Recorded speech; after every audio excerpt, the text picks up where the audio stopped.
en este mismo espíritu, en este mismo sentir, abra su Biblia en la carta a los Romanos, en el capítulo 12, los versículos 9 al 13.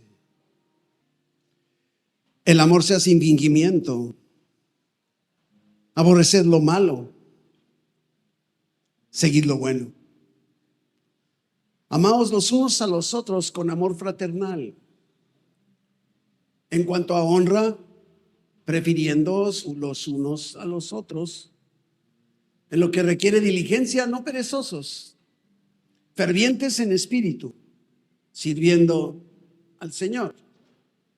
Gozosos en la esperanza, sufridos en la tribulación, constantes en la oración, compartiendo para las necesidades de los santos, practicando la hospitalidad. Amado Padre, te damos tantas gracias por la oportunidad, por la habilidad de poder alabar, bendecir tu nombre de muchas maneras. Gracias porque nos das libertad de expresarlo de acuerdo a nuestro carácter, nuestro temperamento. Y tú recibes esa alabanza. Gracias. Y como parte de esta adoración a ti, queremos someternos a tu palabra, reconociendo que tu palabra es verdad, que tu palabra es viva, es eficaz, que permanece para siempre, que no vuelve vacía, que cumple el propósito para el cual tú lo envías. Nos sometemos a la autoridad de tu palabra, mi Dios, confiados plenamente en que a través de tu Espíritu Santo nos hablarás uno a uno y a todos como iglesia. Gracias, gracias, mi Dios, en el nombre de Jesús. Amén, amén, amén, amén. Dígale a la persona que tiene a su lado: acabamos de leer que nos tenemos que amar unos a otros y ni modo, te amo. Dígale, dígale. Dígale. Una vez más, no olvidemos que estamos en 2025, el año de la renovación. Y este año de la renovación, este objetivo, este propósito, este lema para este 2025 está basado en la carta a los Romanos, precisamente en el capítulo 12, versículo 2, en donde nos dice que no nos conformemos, no os conforméis a este siglo, y en vez de eso nos dice que nos debemos transformar mediante la renovación de nuestro entendimiento, para que podamos entonces comprender la buena voluntad de Dios, agradable y perfecta. Ese es nuestro lema. Estamos por eso el año de la renovación. Estamos buscando ser renovados, ser transformados a través de la renovación de nuestra mente, de nuestro entendimiento, y eso lo hacemos con su palabra. Es su palabra la que hace la renovación, que conduce finalmente a la transformación. Y todo este capítulo, inclusive el capítulo 12 que ya dijimos en domingos anteriores, este capítulo 12 está titulado como los deberes cristianos. Algunas Biblias no lo traen, pero no, es irrelevante, porque dijimos los primeros 11 capítulos de la carta a los Romanos nos estuvo hablando de la esencia, del fundamento sobre el cual debemos edificar nuestra vida. En pocas palabras, el apóstol Pablo por 11 capítulos nos estuvo describiendo, detallando, mostrándonos lo que en verdad es el evangelio. Y esa verdad, cuando somos expuestos al evangelio, produce un cambio, una renovación que a la vez conduce a la transformación. Y entonces a partir del capítulo 12 empieza el apóstol Pablo a decirnos lo que ahora a nosotros nos toca. Estuvo diciendo todo lo que le tocó a Dios. No hicimos nada para eso. Y ahora nos habla del capítulo 12 en adelante lo que nosotros ahora tenemos que hacer. nos dice, tiene que iniciar todo con una entrega absoluta. Es lo que dice el versículo 1. Os ruego por las misericordias de Dios que presentéis vuestros cuerpos en sacrificio vivo, santo, agradable a Dios, que es lógicamente nuestro culto racional. Por ahí se comienza una entrega total, completa a Dios en sacrificio vivo. Y entonces se va a ir dando la transformación mediante la renovación de nuestra manera de pensar, que va a producir un cambio de actitud. Y nuestra serie de este mes de julio dijimos vida renovada. Vida renovada. Porque una mente renovada va a producir una vida renovada. Va a producir un cambio de comportamiento. No solo cambio de mente, de mentalidad, sino también va a provocar un cambio de nuestro comportamiento. Es lo que produce el Evangelio en nosotros. Y en esta serie de vida renovada, vimos el primer domingo de julio algo que titulamos autoevaluación y pertenencia. Y estuvimos analizando los versículos 3 al 5. Los versículos 3 al 5 que dice, digo pues, por la gracia que me es dada, a cada cual que está entre vosotros, que no tenga más alto concepto de sí mismo que el que debe tener, sino que piense de sí con cordura, conforme a la medida de fe que Dios repartió a cada uno, porque de la manera que en un cuerpo tenemos muchos miembros, pero no todos los miembros tienen la misma función, así nosotros, siendo muchos, somos un cuerpo en Cristo y todos miembros los unos de los otros. Y Pablo es experto en la comunicación, así como dijo, os ruego por las misericordias de Dios, haciendo esa transición, entrando al capítulo 12.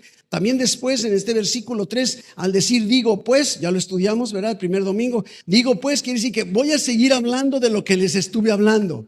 Voy a continuar hablando, digo pues, en base a lo que les vengo diciendo. La renovación está enfocada en nuestra manera de pensar con respecto, y es de lo que nos va a hablar Pablo en estos versículos, renovación en nuestra manera de pensar con respecto a nosotros mismos y a los demás.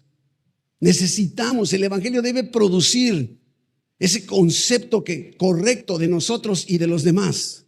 Y es de lo que nos está diciendo, porque eso es precisamente lo que el Evangelio produce en nuestras vidas. Yo quiero invitarte, mi hermano, mi hermana, a que absorbamos como esponjas, porque Dios quiere lograr algo. Vamos a estar viendo, es más, ya nos queda solo de un solo domingo en julio y vamos a terminar todo el capítulo 12. Entonces, habíamos venido viendo el versículo 1 y 2 y vimos el primer domingo los versículos desde el 3 al 5, ¿sí? Decía el teólogo Martin Lloyd Jones, el Evangelio no solo cambia lo que haces, sino también cómo piensas sobre ti mismo y sobre los demás. Tiene que haber un cambio ahí. Y Pablo dice, por la gracia que me es dada. Pablo fue establecido por Jesús como apóstol y fue por pura gracia. La autoridad de Pablo no es jerárquica, no es organizacional. La autoridad de Pablo es por pura gracia.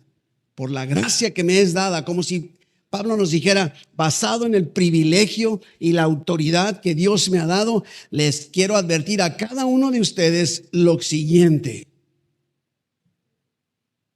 Y entonces hablamos que para fines del estudio, dijimos, podemos encontrar 3 verdades. ¿Se acuerdan? 3 verdades. Fue el primer domingo de julio, fue lo que platicamos. 3 verdades fundamentales en las que el Evangelio debe renovar nuestras mentes.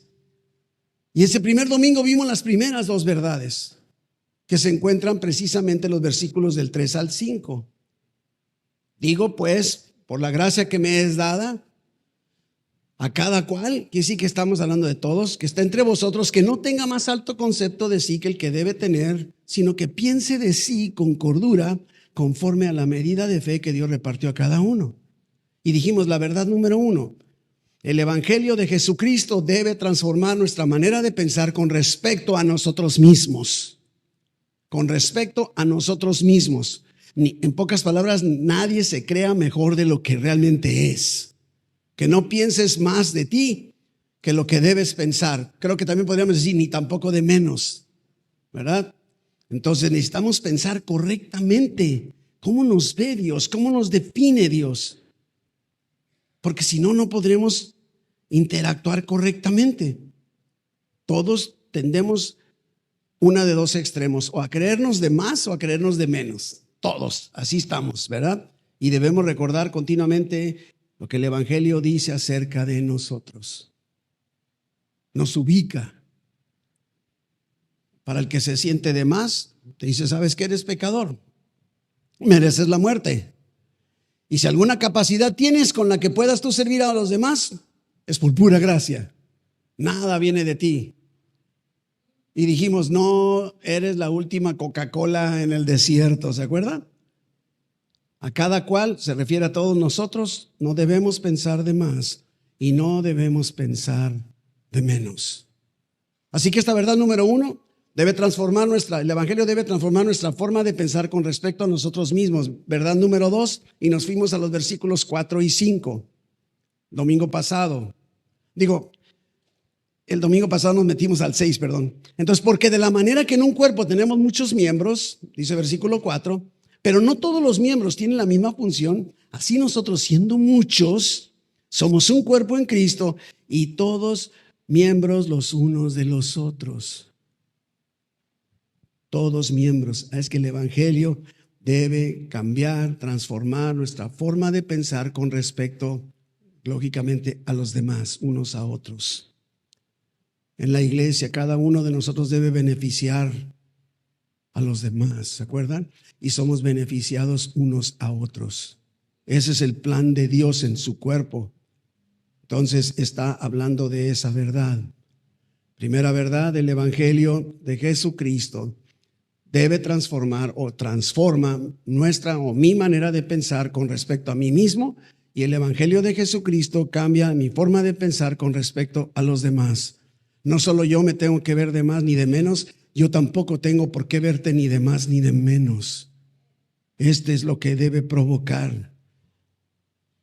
Y entonces, habiendo visto estas dos verdades, la tercera verdad que introdujimos el domingo antepasado es la que introduce los versículos 6 al 8 de lo que se trataba la semana pasada, de manera que teniendo diferentes dones, según la gracia que nos es dada, si el de profecía, úsese conforme a la medida de la fe, o si de servicio en servir, el que enseña en la enseñanza, el que exhorta en la exhortación, el que reparte con liberalidad y el que preside con solicitud, el que hace misericordia con alegría.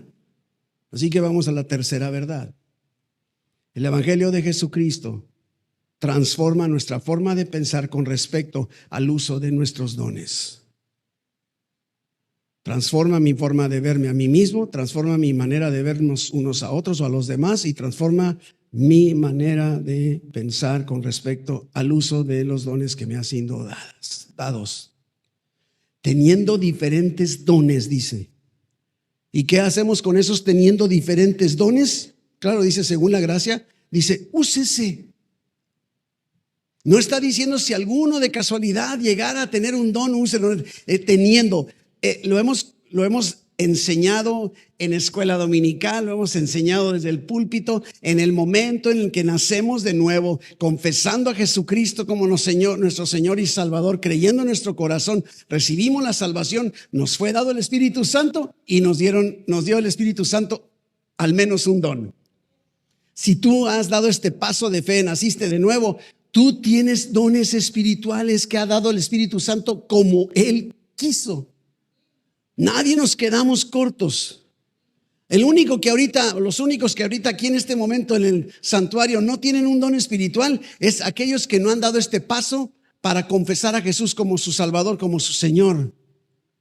Y pueden hacerlo y entonces viene todo completo. Salvación, vida eterna, Espíritu Santo, dones espirituales y echarlos a volar. Úsese, dice Pablo. Úsese. No te quedes quieto, no te quedes así, es lo que está diciendo.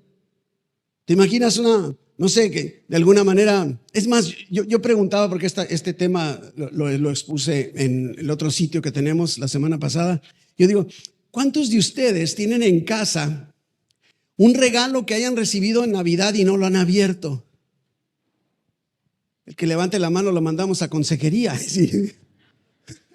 Nadie, o sea, nadie en su, ¿cómo dicen? En su juicio correcto tendría un regalo y diría, ay, me regalaron en Navidad un chorro de regalos. ¿Y qué son? No sé, ahí los tengo. Ahí sí. Nadie haríamos. Bueno, dones espirituales son regalos espirituales. Dios te dio al nacer de nuevo, te dio dones. Úsese, o sea, ábrelos y úsalos. Porque si no, entonces estamos atorados. Tiene un propósito todo lo que nos ha sido dado. También platicaba yo de, no sé, todas los equipos a lo largo de mi vida, desde chamaco, equipos que para hacer ejercicio, que caminadoras, elípticas, bicicletas, ¿qué más hay? Pesas, que me ha tocado comprar, dizque para ponerme en forma en casa, me han servido de percheros. No dejes como perchero tus dones. No los uses para algo para lo cual no fueron diseñados. Esto es bien importante, ¿sí? Y los dones que tú recibiste, también eso sí lo dijimos el primer domingo, te fueron dados no para tu provecho. Dios te dio a ti un don para bendecir a los demás. Y ahí es donde entra el esquema de iglesia. Si tengo dones que no son para mí, sino son para ustedes, y no me congrego, les estoy privando, hasta puedo sonar más agresivo, les estoy robando algo que Dios quiere hacer en ustedes a través del uso de mis dones. Y no lo vamos a limitar a Dios, Él buscará otro cristiano que sí lo haga, pero es bien importante que reconozcamos esto.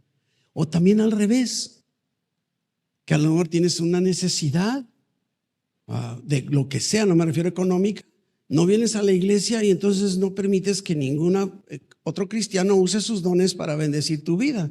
Entonces estás privándonos y te estás privando. Esto es bien importante.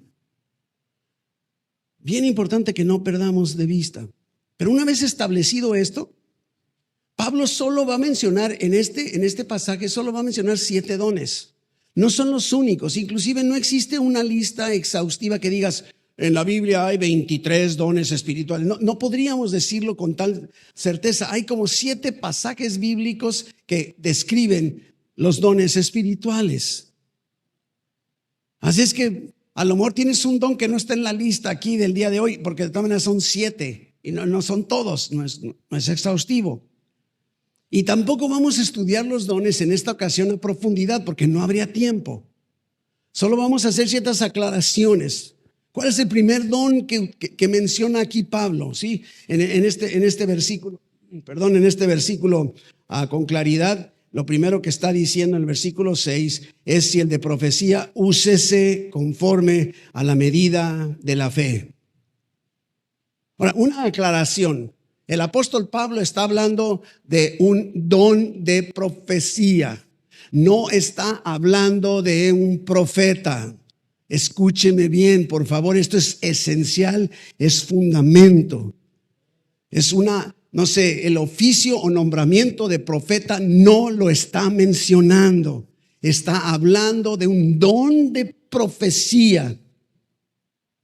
Algunos que mencionan en la función actual, activa de apóstoles y profetas, lo hacen equivocadamente, ¿sí? No tomando la Biblia en su contexto completo.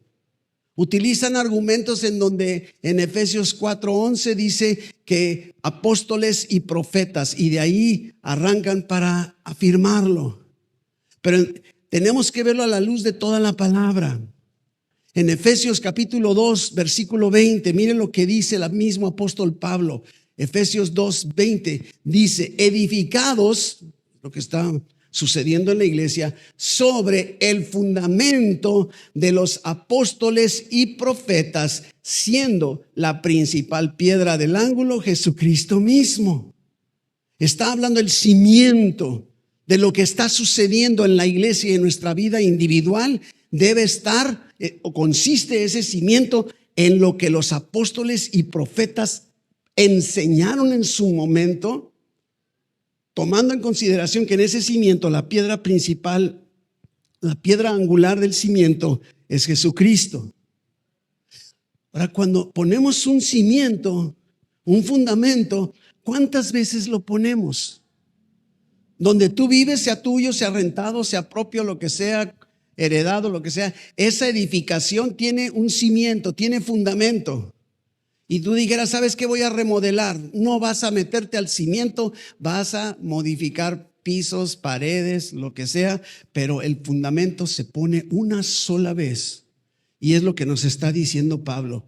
Todo está en base, nos edificamos en el fundamento que establecieron los apóstoles y profetas, siendo la principal piedra del ángulo Jesucristo mismo. Así que apóstoles y profetas no están funcionando, no están en el esquema de la iglesia. Una sola vez y para siempre. Y ahora seguimos edificando sobre de eso. Esto es lo que la palabra de Dios nos está enseñando y tenemos que tomarlo literalmente en el contexto de toda la palabra. El don de profecía es válido porque lo dice la Biblia, pero apóstoles y profetas no hay un argumento bíblico para el funcionamiento el día de hoy. Inclusive ese don de profecía, dice 1 Corintios 14:3, tómelo en cuenta, por si tienes el don de profecía, bien claro, pero el que profetiza habla a los hombres. Mire para qué es el don de profecía: edificación, exhortación, consolación, nada más. No es predicción del futuro. No es venir a revelar sueños, no es nada. Está hablando, es para edificar, exhortar y consolar. Una vez que el Nuevo Testamento se cerró, o sea, todas las escrituras se terminaron de escribir, ahora tú y yo edificamos, exhortamos, consolamos con lo que la Biblia ya dice, no con algo nuevo, ¿sí? El predicar, por ejemplo, en realidad es un uso de un don profético. ¿Por qué? Porque estoy tomando la palabra de Dios y se la estoy dando. No estoy viniendo nueva revelación. Mire, ningún pastor en nuestra iglesia evangélica San Pablo tiene nueva revelación, ni yo ni ninguno de nosotros como pastores. No tenemos nueva revelación. Y todo aquel don de profecía tiene que ser para exhortar, para consolar, para edificar a la iglesia. Es lo que se hace desde el púlpito cada domingo. Es bien importante que no perdamos. No hay nuevas revelaciones. Es fundamental para que no seamos llevados de para aquí para allá por doctrinas de todo tipo. Mire, en la carta a los Hebreos, en el capítulo 1, versículos 1 y 2, mire lo que dice el autor de la carta a los Hebreos. Dios, habiendo hablado pasado muchas veces, de muchas maneras, en otro tiempo, a los padres por los profetas, versículo 2, en estos postreros días, le hace hoy, nos ha hablado. No dice nos está hablando, ha hablado, ya habló por el Hijo, a quien constituyó heredero de todo y por quien asimismo hizo el universo. Ya no hay nada más que revelar. Nos vamos a la palabra y de aquí tenemos todo lo que debe surgir, incluyendo el don de profecía, y todos los dones deben brotar de lo que aquí la palabra, la Biblia contiene. Tenemos que asegurarnos de esta realidad, que no vengan a engañarte de otra manera distinta, porque ha habido mucho abuso en muchas partes. No vamos a hablar de criticar a nadie, pero quería dejar establecido esto para seguir con el siguiente don que está hablando Pablo, que es el de servir. Está hablando úsese y ahora dice el de servicio en servir. Como que suena redundante, pero a veces se nos olvida. El de servicio en servir. El que tiene ese don, que se ocupe en servir. Así de fácil. Y aunque todos somos llamados a servir, bien importante. No, yo no tengo ese don, no, aunque no lo tengas, o sea, eres llamado a servir. El que tiene el don se va a notar, no va a poder hacer otra cosa más que servir. Pero como cristianos somos llamados a servirnos unos a los otros. De muchas maneras. Servirnos, ¿sí?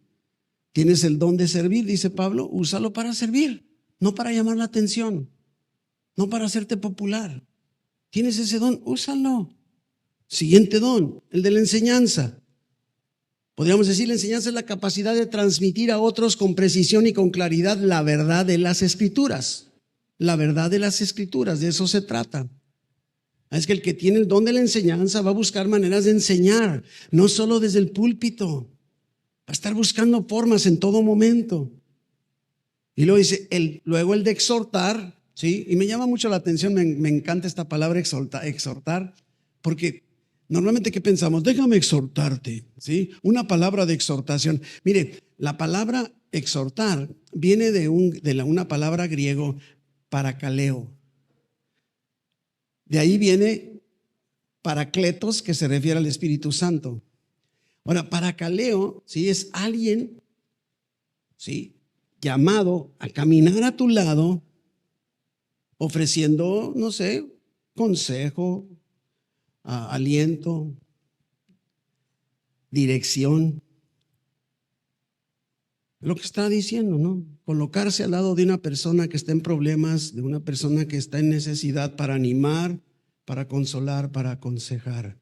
No solo te manda, hey, mira, ¿sabes qué estaría bueno? No te preocupes, ve y lee Salmo 23. No, es vente, vamos juntos. Es lo que está, ese es el exhortar. Vente, vamos juntos. Vamos juntos en resolver esta situación por la que estás pasando. Siguiente don es el de repartir, que menciona Pablo. Estoy siendo rápido porque esto se vio el domingo pasado, ¿ok? Por si usted no estuvo el domingo pasado. Repartir, o sea, es el de dar, la capacidad de desprenderse de lo suyo para ayudar sobre todo a los más necesitados. En todos los aspectos, no nada más en dinero. Y dice, hazlo con liberalidad, o sea, sé generoso. ¿Tienes ese don? Sé generoso. Aunque todos debiéramos tener la acción, aunque no tengamos el don. Y luego dice los que presiden, o sea, los líderes, los que están al frente. Y dice, hazlo con diligencia, con fervor, con anhelo, con esmero. La palabra es intensa. Y finalmente nos dice que los que hacen misericordia, y misericordia yo lo defino así, es meterte en la piel de la otra persona. O ponte en sus zapatos. Eso sería de alguna manera lo que es misericordia. Y aquellos que se ocupan de los que están en cualquier tipo de necesidad, no solamente en pobreza. Misericordia. Entonces el evangelio debe transformar mi forma de pensar con respecto a mí mismo, con respecto a los demás y con respecto al uso de mis dones. Es lo que nos enseñó Pablo en estos versículos. Y es evidente que esto no se puede dar si no nos congregamos. Por eso es necesario lo que sucede un domingo a esta hora. Por eso, inclusive la carta a los Hebreos dice que no debemos dejar de congregarnos, como algunos sí tienen por costumbre no congregarse. Y en ese congregarnos somos estimulados al amor y a las buenas obras. Es lo que dice Hebreos 10, 24 y 25. Puede verlo con calma en casa. El Espíritu Santo entonces nos dio dones, regalos espirituales para que los usemos. Y yo platicaba una estadística que está sacada por grupos investigadores. Menos del 20% de las personas que asisten a la iglesia o a las iglesias están sirviendo. Menos del 20%. Y si lo vemos en la ilustración que Pablo usa como cuerpo, solo imagínate que tu cuerpo solo le funcionara el 20%. Y el otro 80% aquí donde vienes acá como todo chueco cayéndote, ¿verdad? Porque más cuando volvamos a la edad nos damos cuenta que ya no es el 100, ¿verdad? Luego va el 90 y nos va bajando. Pero es eso, imagínate, eso es lo que así deberíamos vernos. La iglesia, esta iglesia, no podemos darnos el lujo de pretender funcionar con el 20%, porque solo 20% de ustedes estén usando sus dones y los demás pues dice que me van a ayudar, pues que me ayuden, ¿no? Ese no es el proyecto de Dios. Necesitamos interactuar. Venimos a la iglesia, a la congregación, al templo, no solamente para ser edificados, sino también para estimularnos unos a los otros. Cuando yo te veo aquí, yo soy estimulado. Yo soy impulsado a buenas obras. Y nuestro tema de hoy, ahora sí, servir en amor o servir con amor. Versículos del 9 al 13. Vamos leyéndolo rápido. Romanos 12, del 9 al 13. El amor sea sin fingimiento, aborrecer lo malo, seguir lo bueno, amaos los unos a los otros con amor fraternal, en cuanto a honra, prefiriéndoos los unos a los otros, en lo que requiere diligencia, no perezosos, fervientes en espíritu, sirviendo al Señor, gozosos en la esperanza, sufridos en la tribulación, constantes en la oración y compartiendo para las necesidades de los santos, practicando finalmente la hospitalidad. A partir de este versículo 9 y hasta el final del capítulo 12, nos va a presentar unas 20 y tantas exhortaciones, Pablo, va una tras de otra. Y todas giran alrededor del tema del amor. El amor sea sin fingimiento. Sin fingimiento. Me llama mucho la atención porque se acuerdan que les decía los primeros 11 capítulos donde nos está presentando Pablo el Evangelio, ¿sí? Se dedica a exaltar, a definir, a aclarar el amor de Dios hacia nosotros. El amor divino está enfocado en él hacia nosotros. Dice Romanos 5:8, mas Dios muestra su amor para con nosotros. En que siendo aún pecadores, Cristo murió por nosotros. Romanos 5:5, y la esperanza no avergüenza, porque el amor de Dios ha sido derramado, el amor de Dios derramado en nuestros corazones. Romanos 8:37, pasaje tan conocido. ¿Quién podrá apartarnos del amor de Dios? Nada, ni la muerte, ni la vida, ¿verdad? Nada, ni lo presente, ni lo pasado, ni lo futuro, ni los principados, ni potestades, ni lo alto, ni lo bajo. Nada puede apartarme del amor de Dios. Se fija, es el amor de Dios hacia mí. Pero a partir del capítulo 12, en donde ahora va a hablar de lo que a ti y a mí me toca como resultado del evangelio en nuestras vidas, entonces ahora nos va a hablar del amor que debemos tenernos unos a los otros y en correspondencia a Dios. Primero a Él y luego hacia los demás. ¿Cómo debemos responder ante las misericordias de Dios? Así empezó el capítulo. Esas misericordias, o sea, ese amor, esa entrega total de Dios hacia nosotros, un amor incondicional. Cuando logramos darnos cuenta de esta realidad, de todo lo que compete en esas misericordias, ¿cómo no voy a presentar mi cuerpo en sacrificio vivo? ¿Cómo no voy a hacerlo?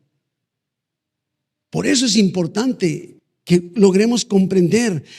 Ahora habla de que somos, a partir de que somos receptores del amor suyo, ahora debemos ser impulsados a amarnos unos a los otros. Si no, no habría una razón. ¿Por qué voy yo a amar a mi hermano que me critica? Aquí nadie me critica, yo sé que aquí nadie, ¿verdad? Pero ¿por qué lo voy a amar? ¿Me doy a entender? ¿Por qué? Porque Dios me amó incondicionalmente. ¿Cómo no voy a ser impulsado a amarte a pesar de que me golpees, de que me insultes, de que hables mal de mí, de otros pastores en otra parte? Nos lleva a responder al llamado de Dios para servir.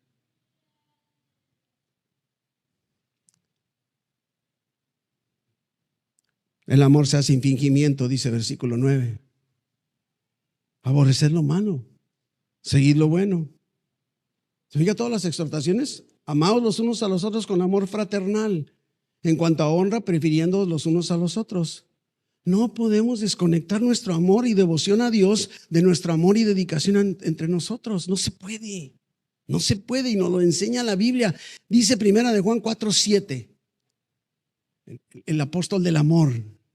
Primera de Juan 4:7-8. Amados, amémonos unos a otros, porque el amor es de Dios. todo aquel que ama es nacido de Dios y conoce a Dios. El que no ama no ha conocido a Dios. ¿Por qué? Porque Dios es amor. No dice Dios amoroso, es amor. Si tú de verdad conoces a Dios o estás conociendo a Dios, tienes que manifestarlo amando a los demás. Lo siento mucho, me tienes que amar. Amándonos. El mismo apóstol Juan, primera de Juan, váyase 4:20, dice, si alguno dice, primera de Juan 4:20, si alguno dice, yo amo a Dios y aborrece a su hermano, está agresivo, mentiroso. Pues el que no ama a su hermano, a quien ha visto, ¿cómo puede amar a Dios a quien no ha visto? Y nosotros tenemos este mandamiento de Él. El que ama a Dios, ame también a su hermano. Es como una cadenita de amor. Cada eslabón está conectado con el otro. El primer eslabón, ¿sí? El amor de Dios hacia mí. ¿Sí? Cuando yo no lo merecía, no me lo gané, ¿sí? Entonces Dios me ama, Dios te ama, porque Él decidió amarte. El segundo eslabón, nuestro amor de respuesta. Ahora yo respondo. Primero Él me ama, ahora yo respondo amándole. No del tamaño que me ama, pero respondo amándole en respuesta a. Dios nos ama y nosotros le amamos a Él porque Él nos amó primero. Es lo que dice el apóstol Juan también en su primera carta. Y el tercer eslabón, nuestro amor por nuestros hermanos en la fe como una evidencia de nuestro amor hacia Dios. ¿Se fija? Dios me ama, yo respondo amándolo a Él y entonces interactúo o reacciono impulsado a amar a los demás. Ese amor gobierna todo lo que hacemos, todo lo que nos interactuamos. Ahora, el problema de estas exhortaciones, como en todas las exhortaciones, existen que podemos tomar de alguna manera enfoques peligrosos. Uno sería, ¿sabes qué? Todo esto que dice, debo hacer esto y esto y esto y esto. Híjole, tengo que, ahora sí voy a ver, te tengo que amar aunque me caes gordo. Ese es un peligro de caer en eso porque no puedo, o sea, me caes tan gordo que no puedo. Aquí no hay de eso, ¿verdad? Nada más estoy poniéndolo de ejemplo para.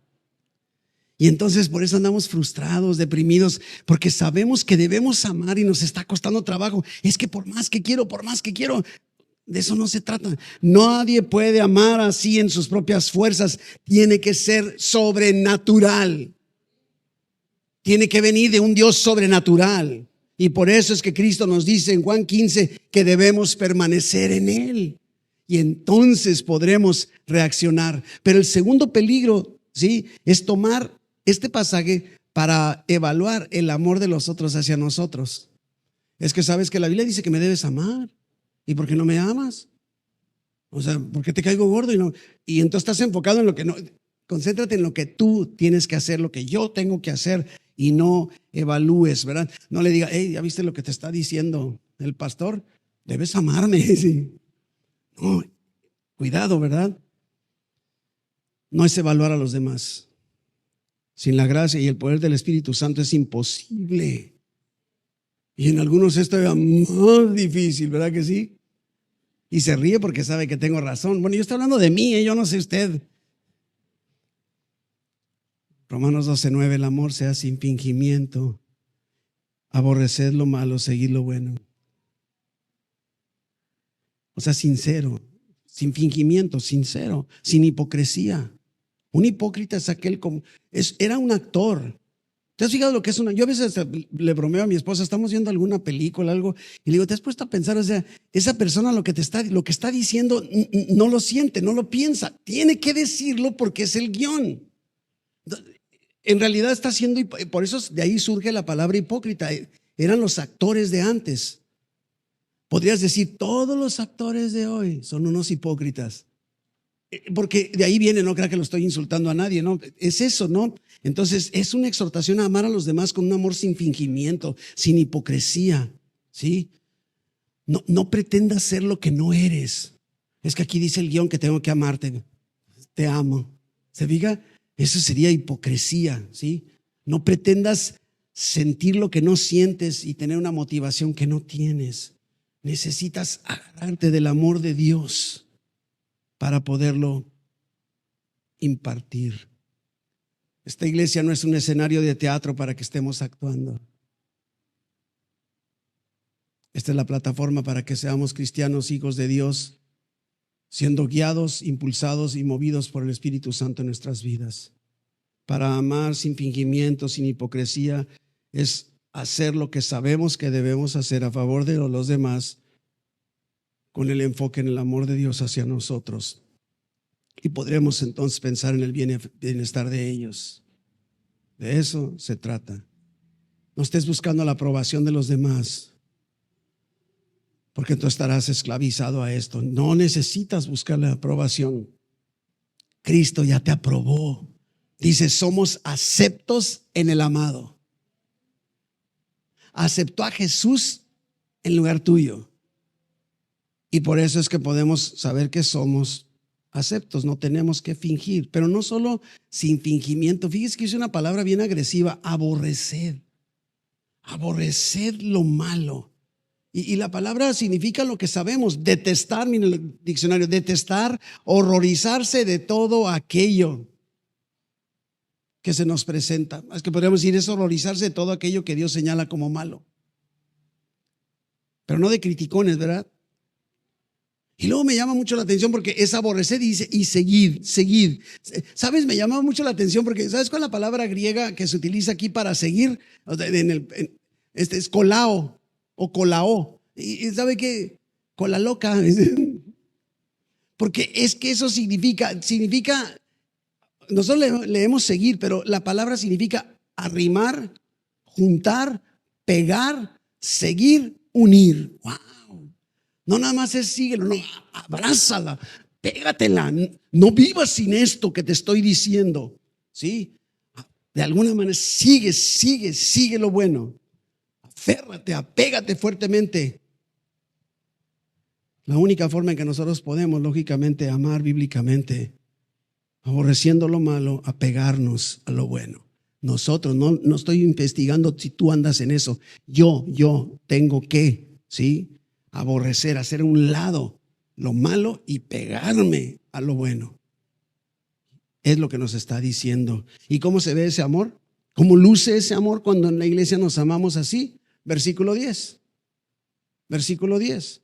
Amaos los unos a los otros con amor fraternal. En cuanto a honra, prefiriéndoos los unos a los otros. Fíjese que aquí da un giro. Ha venido hablando de un amor ágape, el amor divino, el amor de Dios. Pero aquí amor fraternal está hablando de fileo, un amor fraternal. Somos una familia, un amor de familia. Y aquí es donde interviene otra vez el evangelio. Hemos aprendido a amar, a aceptar a las personas como son. Esto es algo de lo que Dios nos ha mostrado a Marilena y a mí. Ama a las personas como son. No esperes a que cambien a lo que tú crees que deben cambiar. Cómo nos ha liberado el poder interactuar con todos sin estar buscando transformarlos. A nosotros no nos toca transformarlos.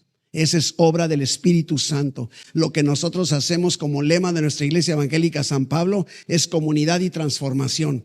Provocamos la comunidad para que esto se dé el ambiente o favorezca la transformación que viene de parte de Dios a nuestras vidas. Amar a los demás como son, verlos como Dios los ve. En cuanto a honra, dice, prefiriéndoos los unos a los otros. Unos a los otros.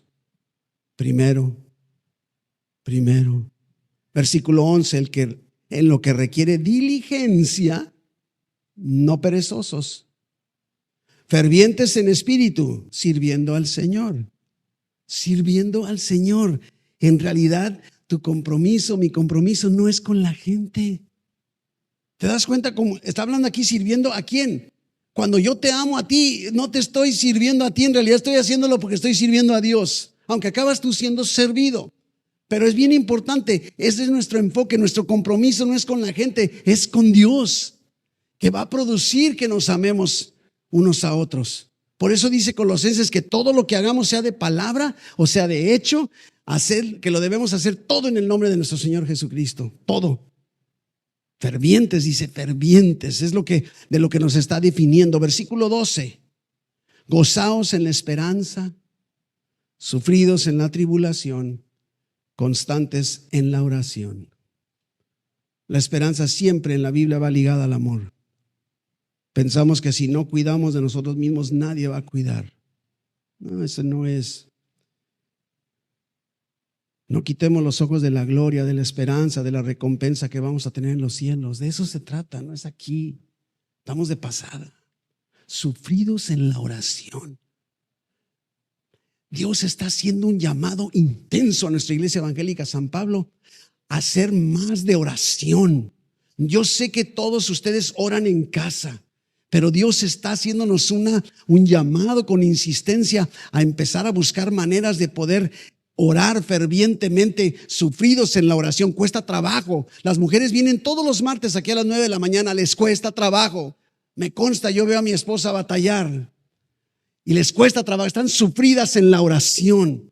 Y está diciendo sufridos en la oración. Es imposible en nuestras fuerzas poder gozarnos en la esperanza, perseverar en medio del sufrimiento, a menos que estemos dedicados a la oración. Y eso solo Dios puede intervenir. Tenemos que dar ese paso adicional. La vida cristiana práctica es sobrenatural y solo puede ser vivida con ayuda sobrenatural, aún en medio del sufrimiento. Entonces nos da aliento, nos da consuelo. Podemos amar a los demás aunque no te correspondan, porque tenemos una esperanza que está puesta en la gloria venidera. Es lo que nos impulsa. Por último, versículo 13. Compartiendo para las necesidades de los santos, practicando la hospitalidad. Compartiendo, una palabra muy conocida en el griego, koinonía. Contribuyendo. Es contribuir lo que tenemos en común. Eso es compartir. Yo tengo un don, tú tienes uno, yo comparto mi don contigo y tú compartes tu don conmigo. Esto significa que si mi hermano tiene una necesidad que yo no tengo, tenemos esa necesidad en común, aunque en particular yo no la tenga. Si yo tengo dinero en el bolsillo y mi hermano no tiene, estamos unidos por la sangre de Jesucristo, como para poder, lógicamente, tenemos que ser sabios también en eso. Dice la Biblia, el que no trabaja, que no coma, ¿verdad? Punto en cuanto a ayudas. También Proverbios nos dice con toda claridad que no se trata de ayudar a todo mundo, pero el corazón debe estar ahí, dice, practicando la hospitalidad. Y practicando, otra palabra griega que me llama la atención. ¿Sabe qué significa practicando? Perseguir. Persíguela, o sea, no nada más es, pues si se presenta, no, persíguela, corretea la hospitalidad. No se trata de esperar a ver a alguien que te pida, oye, ¿me puedes invitar a tu casa a comer? Sí. Busca, persigue, ve detrás de la hospitalidad, de lo que está diciéndonos el apóstol Pablo. Que seamos proactivos. Abre la puerta de tu casa, eso es ser hospitalario. Así que concluyamos. Si tú estás aquí en esta tarde y te das cuenta que lo que hemos hablado tiene sentido, pero no puedes vivirlo, no podrías lograr todo esto si no estás en Cristo. Tienes que dar este paso de fe. Tu mente tiene que ser renovada desde adentro, tu corazón desde adentro hacia afuera, y comienza naciendo de nuevo. Y la palabra de Dios es bien clara. Debemos responder al amor de Dios, el pasaje tan conocido de Juan 3:16, porque de tal manera amó Dios al mundo. ¿Se fija? Y envió a su Hijo. Hoy tú puedes entregar tu vida a Cristo si no lo has hecho, reconocerlo como tu Señor, como tu Salvador, para que haya este nuevo nacimiento en tu vida y entonces sí puedas ser receptor que disfruta el amor de Dios, que correspondas a su amor y luego amémonos unos a los otros. Si no has dado este paso de fe, dice con toda claridad Romanos 10, que si tú confiesas con tu boca que Jesús es el Señor y crees en tu corazón que Dios le levantó de los muertos, vas a ser salvo. Si no has dado este paso de fe, antes de concluir, quiero darte la oportunidad que digas, yo quiero dar este primer paso de fe. Si ese es tu deseo, levanta tu mano. Solo levanta tu mano. Allá afuera no hay nada que estar viendo aquí. Si no has dado este paso de fe donde tú digas, confieso con mi boca, creyendo en mi corazón, que Cristo es mi Señor y que Dios le levantó de los muertos. Si quieres hacerlo, levanta tu mano y dice la palabra de Dios que serás salvo, tendrás la vida eterna. Yo no sé, pero ¿estás seguro a dónde vas a ir cuando te mueras? Esta es una pregunta de mucha trascendencia que a veces no me gusta mucho usar porque pareciera que quiero no meter miedo y eso no se trata. Pero es bien importante, ¿no estás cansado de vivir en tus propias fuerzas? Si quieres confesar, creyendo en tu corazón, en esta tarde para recibir salvación, levanta tu mano. Quiero orar contigo, es todo. No te resistas al llamado de Dios. Él está aquí y te trajo en particular porque quiere dejar resuelto eso en tu vida. Haz un lado la vergüenza, haz un lado la culpa y acércate a Dios. Y podemos aquí orar juntos para que salgas de aquí entonces convencido, de acuerdo a lo que la Biblia dice, que eres salvo. Y no lo dejes pasar. Este es tu tiempo, este es tu momento. Iglesia, todas estas exhortaciones que acabamos de ver y todas las que faltan para el próximo domingo son para ti, son para mí, no son para el hermano, no es para la persona que tienes a un lado. Creo que ya es tiempo de avanzar, ¿no crees? Es la exhortación, reconociendo que no hemos servido con amor, que no hemos usado nuestros dones para servir. Y ese servicio debe ser en amor. Y no podemos hacerlo en nuestras propias fuerzas. No se podría. Tenemos que llegar al punto de arrepentirnos, confesar nuestros pecados, reconocer que no estamos correspondiendo a las exhortaciones que Dios hace en nuestras vidas. Y busca formas esta semana. ¿Cómo puedo manifestar el amor de Dios que tiene para mí y el que estoy correspondiendo? ¿Cómo puedo hacia los demás? ¿A quién puedo llamar? Una llamada. ¿Cómo estás, mi hermano? Creo yo que esto es esencial. ¿A quién puedes visitar? ¿Quién está enfermo? ¿A quién tiene, no sé, de alguna manera qué tipo de necesidad? Pero si no interactuamos no podemos saberlo. A lo mejor solo una palabra de aliento. Pero viene más a mi mente la hospitalidad y te diría, abre la puerta de tu casa. No tengas miedo, no tienes que prepararles un banquete. Dales frijoles con tortillas y se trata nada más de convivir y manifestar el amor unos a otros. No es en tus fuerzas. Pablo bien lo dice, Gálatas 2:20, pasaje tan conocido, con el cual quiero que nos vayamos en esta tarde. Con Cristo estoy juntamente crucificado. Ya no vivo yo, mas vive Cristo en mí. Y lo que ahora vivo en la carne, lo vivo en la fe del Hijo de Dios, el cual me amó y se entregó a sí mismo por mí. Ese es mi motivador, el amor de Dios. ¿Cómo no voy a hacerlo? Sus misericordias, ¿cómo no voy a hacerlo? Amado Padre, te doy tantas gracias, Señor, porque en esas exhortaciones que pueden sonarnos duras, sabemos que vienen de ti con tu Espíritu Santo y vienen con esa barnizada, con ese toque tuyo de ternura. No de exhibir, ni de criticar, ni de atacar, ni de golpear, sino de exhortarnos para reaccionar sabiendo el amor que tú tienes hacia nosotros, incondicional, en todo momento. Ayúdanos, Señor, a salir de aquí totalmente convencidos que en ti están nuestras fuerzas y podemos hacerlo porque tú nos habilitas a través de tu Espíritu Santo. Te damos gracias en el nombre de Jesús. Amén.